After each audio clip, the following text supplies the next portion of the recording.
Parfois, certaines rencontres nous posent plus de questions qu'elles nous donnent de réponses. Je ne sais pas si vous avez visionné cette vidéo qui est liée au conflit en classe, à la gestion de classe, où je rencontre Marcel Paris, qui est avocat et médiateur.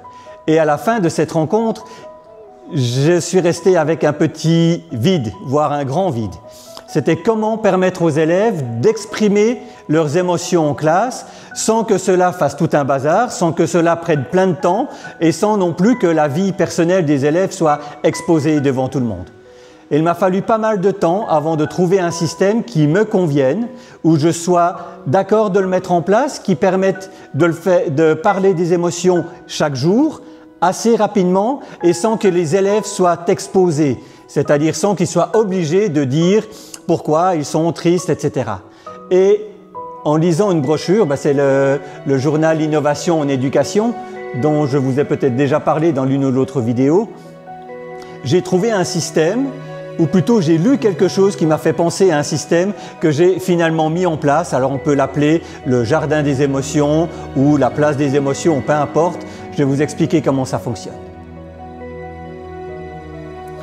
Nous avons en classe ces différentes affiches qui reprennent 7 émotions. Alors on peut dire que certaines ne sont pas tout à fait des émotions, ça peut être des états d'esprit, peu importe.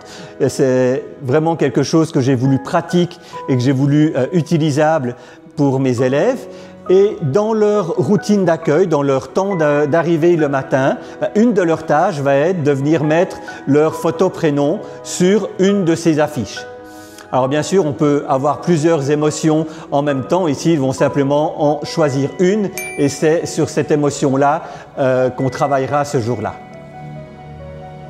Donc tout simplement, quand on commence notre temps de rassemblement, les élèves viennent là et je prends un moment pour regarder avec eux les différentes émotions qu'ils ont mises et ils ont la possibilité d'en parler ou simplement de dire leur émotion mais sans vouloir l'expliquer. Et pour cela, tout simplement, leur petit carton, s'ils le mettent la tête en l'air, c'est qu'ils veulent en parler et s'ils le mettent la tête en bas, c'est qu'ils n'ont pas envie d'en parler. Donc le carton, il est simplement comme ceci. Donc si je le pose dans ce sens-là, c'est que je veux en parler. Si je le mets à l'envers, ça veut dire voilà, moi je suis triste ou je suis fâché ou peut-être même je suis joyeux, mais je n'ai pas envie d'expliquer au maître et aux camarades pourquoi j'éprouve telle et telle émotion. Et on dit souvent que le fait d'avoir déjà pu le dire, d'avoir pu dire quelle émotion nous anime le matin, c'est 50% de la résolution du problème, pour autant qu'on puisse dire qu'une émotion est un problème. Et pour moi, ça me donne l'information, voilà, cet enfant, c'est peut-être très passager, c'est peut-être très superficiel, mais ce matin, il est plutôt triste, il est plutôt en colère, ou il est peut-être plutôt joyeux, ou il se sent encore aimé et bien accueilli en classe. Donc c'est le temps du jardin des émotions. Et puis ces émotions, souvent, on ne sait pas trop ce qu'il en est. Il y a quelques années, j'avais des élèves qui, quasi tous les matins, ils étaient en colère parce qu'ils devaient venir à l'école, mais c'était une colère plutôt apathique.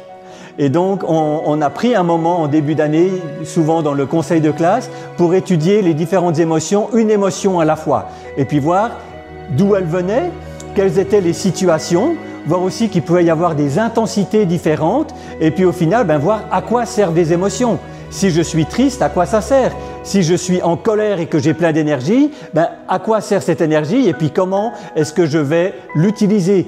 Donc au-delà du fait de dire tous les matins l'émotion qu'on ressent, et puis vous avez vu, je joue le jeu avec eux, c'est aussi de pouvoir apprendre comment ça fonctionne et puis qu'est-ce qu'on fait avec les différentes émotions qu'on a. Donc là aussi, c'est peut-être la routine clé pour un bon climat de classe, c'est d'avoir un endroit, un moment où on peut parler de ces émotions et puis où elles peuvent être entendues, elles peuvent être accueillies aussi par les élèves et par les enseignants. Pourquoi est-ce que je vous partage tout ça? Mais je pense qu'en fait, des différentes choses que je vous donne, il y a des éléments que vous faites certainement déjà très bien et peut-être même certainement mieux que moi. Et puis il y a des éléments où vous dites mais là j'ai des idées. Et c'est vraiment sur cet élément-là que j'aimerais insister, c'est qu'à partir de toutes les idées que moi je vous partage, de celles que vous avez déjà vues, mais j'aimerais que vous puissiez créer votre propre routine, c'est-à-dire mettre quelque chose en place à partir des éléments. Bien sûr, une routine n'est jamais terminée, une routine n'est jamais parfaite du premier coup. C'est quelque chose que l'on va mettre en place et puis que l'on va pouvoir améliorer. Parfois qu'on mettra de côté parce qu'elle n'a plus de sens, parfois qu'on va reprendre et qu'on va même garder, qui pourrait même devenir un fondement de votre pédagogie ou de votre manière d'enseigner.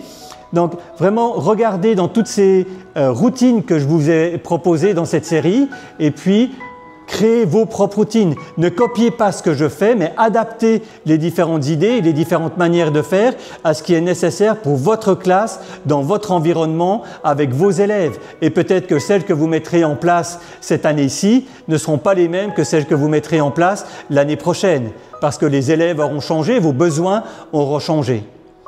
Alors, bonne création, faites ce que vous aimez, enseignez.